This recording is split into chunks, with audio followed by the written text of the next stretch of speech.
ही चल जाम कमाए। रे के जाइबे कमाए हैं?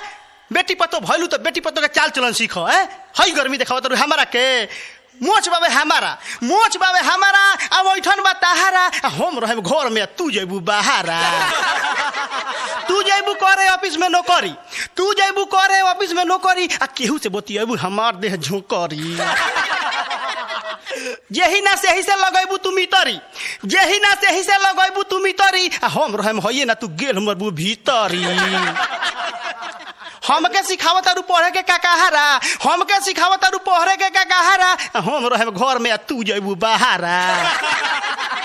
आटा चाउर भेज करेलू घर में दल घुसरी, आटा चाउर भेज करेलू घर में दल घुसरी आ झूठे कहलू घर में डोंड करे मुसरी। तू ही कह केंगा विश्वास करी तोहर, तू ही कह केंगा विश्वास करी तोहर आ के जनता दूसरे से लगवावे लगबू मोहर।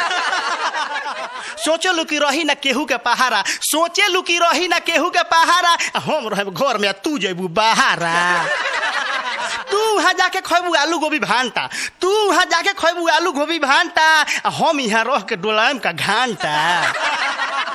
यहाँ हमार मन छपटाई करी कूब कूब, यहाँ हमार मन छपटाई करी कूब कूब आ तू वहां केरा लीलबू हो गुब गुब। कहीं होई रात तहार कहीं हो बिन सहारा, कहीं होई रात तहार कहीं हो बिन सहारा हम रहे घर में तू जेबू बाहरा। केहू से कहेलू हमार निक नहीं खे पति, केहू से कहेलू हमार निक नहीं खे पति आ कावना गुण पर तहारा के बूझी हम सती। चाहेलू उड़ाई हम छूटा गुल सहारा, चाहेलू उड़ाई हम छूटा गुल सहारा हम रहे घर में तू जेबू बाहरा। ऐसे हम ही जाए कमाए, हम ही जाए।